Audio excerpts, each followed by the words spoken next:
दोस्तों, दिनाक्षी short hand में आपका स्वागत है। अगर आप चैनल पर नए हैं तो चैनल को सब्सक्राइब करें और बेल आइकन जरूर दबाएं। इस डिक्टेशन की एडवांस आउटलाइंस और वाक्यांश आप हमारे पेड बैच से प्राप्त कर सकते हैं। हमारे पेड बैच में आपको प्रतिदिन सभी डिक्टेशंस की एडवांस आउटलाइंस और वाक्यांश दिए जाते हैं और कुछ ऐसी डिक्टेशंस जो केवल पेड मेंबर्स को ही प्राप्त होती हैं। हमारे पेड बैच को ज्वाइन करने के लिए और बैच के बारे में संपूर्ण जानकारी प्राप्त करने के लिए आप डिस्क्रिप्शन बॉक्स में दिए गए मोबाइल नंबर पर व्हाट्सएप कर सकते हैं। इस डिक्टेशन की डेमो आउटलाइंस आप हमारे टेलीग्राम ग्रुप से प्राप्त कर सकते हैं। तो चलिए डिक्टेशन को स्टार्ट करते हैं। डिक्टेशन 5 सेकंड बाद स्टार्ट होगी। Ready, start. आपराधिक न्याय प्रणाली में आमूलचूल परिवर्तन करने के लिए विगत दिवस केंद्रीय गृह मंत्री अमित शाह ने लोकसभा में भारतीय न्याय संहिता, भारतीय नागरिक सुरक्षा संहिता और भारतीय साक्ष्य बिल के रूप में जो 3 नए विधेयक रखे, उन पर कांग्रेस महासचिव रणदीप सुरजेवाला की प्रतिक्रिया चकित करने वाली है।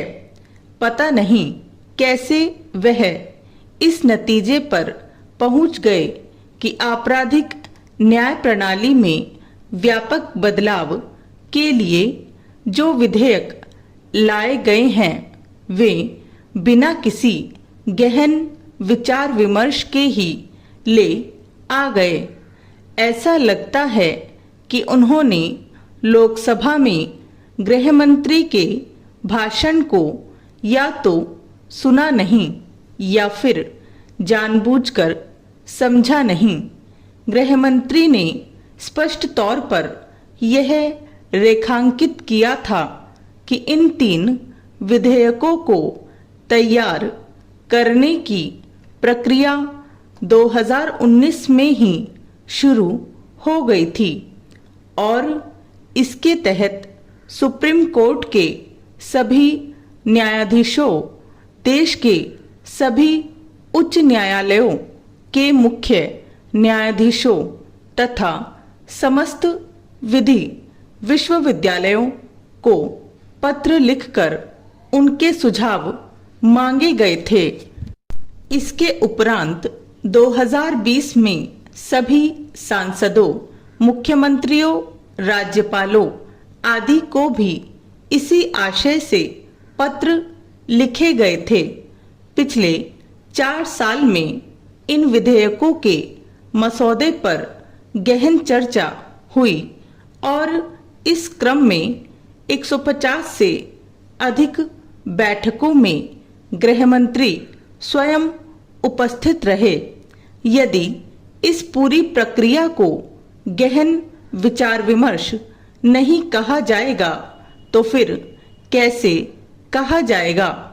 यह मानने के अच्छे भले कारण हैं कि रणदीप सुरजेवाला, मनीष तिवारी के साथ कपिल सिब्बल ने भी इसकी अनदेखी करना ही ठीक समझा कि गृह मंत्री ने सदन में स्पष्ट रूप से इन विधेयकों को और अधिक विस्तार से चर्चा के लिए गृह मंत्रालय की स्थायी समिति में भेजने की घोषणा की थी।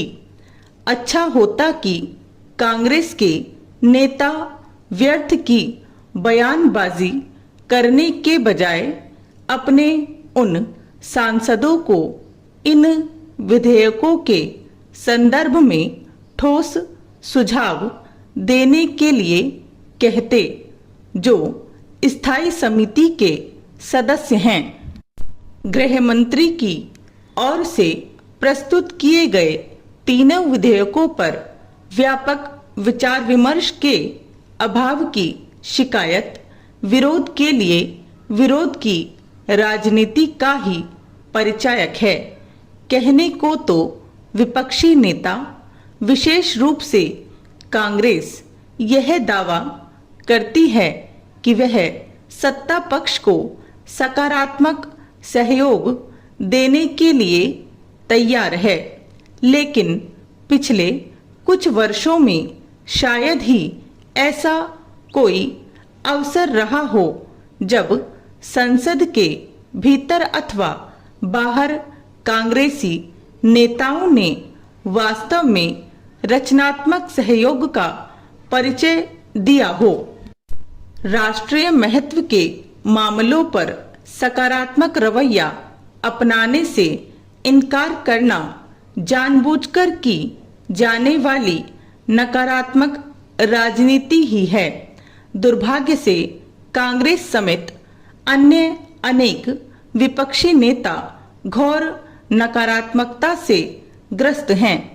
अपने इस रवैये से वे न तो अपना भला कर सकते हैं और न ही देश का।